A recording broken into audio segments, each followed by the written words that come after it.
Tá, turma, então conforme a professora falava, conforme com maior a demora, né, da troca dessas fraldas, maior é o contato, né, com as fezes e com a urina, que são substâncias que acabam por ter um pH mais alto, né, da acidez, isso acaba por provocar essa irritação da pele da criança, tá?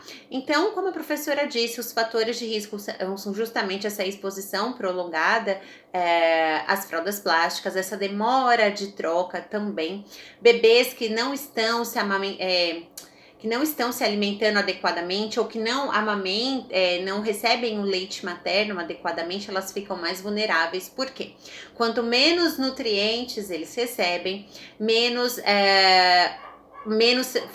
força tem ali o seu sistema imunológico, e isso também pode ser um dos fatores desencadeantes, tá? Então, como que nós vamos cuidar dessa criança? Primeiro que nós temos de nos atentar a mais uma vez, essa situação ela causa irritabilidade à criança, tá?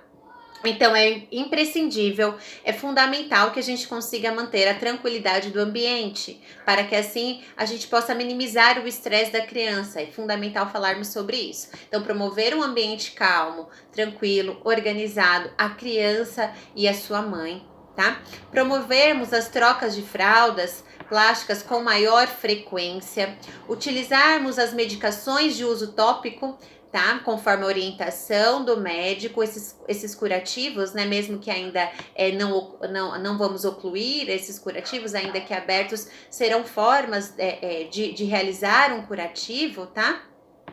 Deveremos realizar conforme a orientação do médico, tá? O uso dessas medicações tópicas, reforçar o padrão nutricional dessa criança, tá? Estimular a ingesta hídrica, porque quando nós temos um volume hídrico em nosso organismo considerável, consecutivamente nós ajudamos a hidratar a pele, e assim também será com os pequeninos. Então, reforçar a ingesta hídrica, reforçar a dieta também saudável. Os bebês menores que amamentam ainda, nós vamos reforçar a importância da amamentação, tá?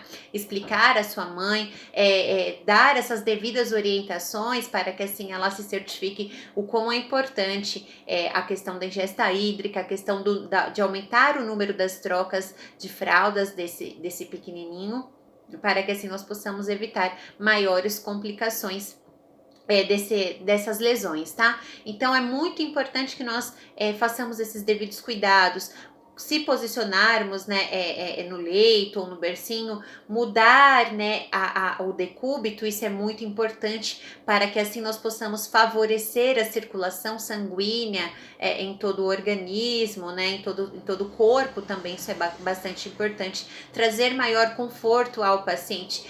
Verificarmos e monitorarmos os seus sinais vitais também é fundamental. Ao dar banho no paciente, no pequenininho, né, na criança ou no RN, verificar se houve uma melhora desse quadro ou se piorou, anotar as características dessas lesões, dessa dermatite, tá? Isso também é bastante importante, sempre verificando a temperatura da água adequada, né? Verificando se há presença de febre dessa criança, tem uma grande probabilidade dela apresentar alterações nos seus sinais vitais, principalmente na sua temperatura corporal, se essa dermatite for muito avançada, tá? E quando alta esse pequenininho, nós deveremos orientar as mães quando possível, né, a realizar o banho de sol naquele solzinho da manhã, naquele solzinho mais fraquinho, das 8 horas até as 9 horas, expondo, porque o sol, ele tem as vitaminas, né, a vitamina D também, que ajuda muito nessa questão dessas questões da pele mesmo, então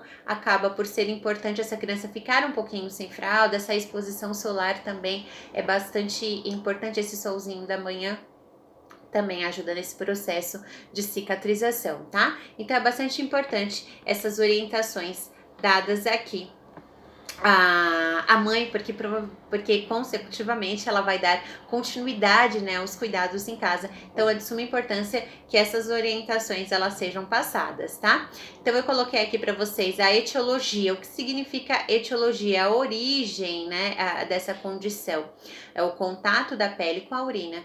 e das fezes retiradas, tá? Pelas fraldas plásticas. As complicações, como a professora disse, são as infecções secundárias, tá? Então se tornará uma porta de entrada provável aí a outras infecções por vírus, principalmente por fungos e bactérias, tá? Isso também pode tornar uma condição mais grave, uma vez que esses vírus ou que esses fungos se espalhem na corrente sanguínea do recém-nascido e da criança, e como nós já falamos, o sistema imunológico deles é mais frágil e isso pode culminar, evoluir aí ao choque séptico, tá?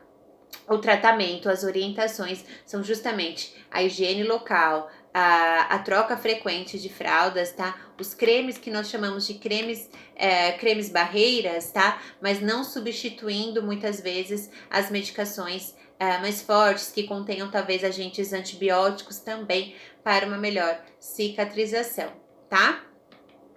Coloquei aqui para vocês também sobre a dermatite. Deixa eu aqui ver com vocês, vamos lá. Deixa eu só aumentar aqui. Vamos lá. Sobre a dermatite irritativa, tá? A dermatite de contato. Então, essa dermatite, ela será decorrente do contato da pele com algum agente que vai provocar essa reação, tá? Então, pode ser uma reação irritativa em relação à saliva, alguns sucos de frutas, tá? Principalmente as mais ácidas, resíduo de sabão, amaciante de roupas, detergentes, e isso causará uma reação alérgica, tá? Na criança, e é muito importante que essas crianças sejam submetidas aos devidos exames para saber quais são os agentes, né? Quais são os componentes que de fato elas têm alergia. Porque muitas vezes, quando a criança apresenta esse tipo de reação, principalmente as crianças maiorzinhas, apresentam esse tipo de reação na pele, a mãe fica extremamente perdida e fica tentando adivinhar qual é o agente qual é o agente alérgico que causou todas essas condições. Sendo que o médico alergista, ele vai expor a criança, obviamente que com todos os cuidados, devidamente monitorada, ele vai expor essa criança a diversas substâncias, a diversos compostos e saber qual de fato é aquele que ela tem alergia, tá? Para que assim ela seja extinta da vida dessa criança. Por quê? Nós já falamos um pouquinho, até acho que vocês já viram algo do tipo do choque anafilático, que é uma resposta máxima da alergia. Então, essas crianças, se não tiradas, né, de sua vida, né, se não, enfim, o agente causador dessa alergia, dessa reação, pode, de repente, evoluir a um quadro de uma alergia grave, assim como o choque anafilático, tá? Então, é bastante importante que o agente causador desse processo irritativo seja extinto ali da vida da criança. Deixei aqui a vocês também a dermatite atópica. A dermatite atópica, gente, ela apresenta algumas erupções que a criança coça, tal, e a partir dali temos o quê? Porta de entradas, né? Então tem o rompimento da pele, e quando nós temos rompimento da pele, aquela porta de entrada, ela se torna um prato cheio para os agentes infecciosos, tais como vírus, como fungos ou bactérias, de adentrarem na corrente sanguínea através dessa porta de entrada. Então é algo que também requer aqui os devidos cuidados, tá? Em que a orientação essa criança a não coçar os machucados, a não arrancar a casquinha, a nutrição dessas crianças precisa ser reforçada, alimentos variados, tá? Principalmente frutas, verduras, legumes que potencializam o sistema imunológico. As proteínas, né, tais como carnes, batatas, elas ajudam aí na construção de tecidos novos, tá? Isso também ajuda bastante nesse processo de cicatrização, de favorecer a cicatrização, e consecutivamente também se faz necessário uma dieta rica em carboidratos, que fornecerá energia suficiente para o organismo dessa criança. Então a dieta, ela tem um papel fundamental também nesses processos dermatológicos de cicatrização que nós esperamos, tá? E a hidratação também, então por isso que é tão importante sempre reforçarmos a ingesta hídrica dessas crianças, tá?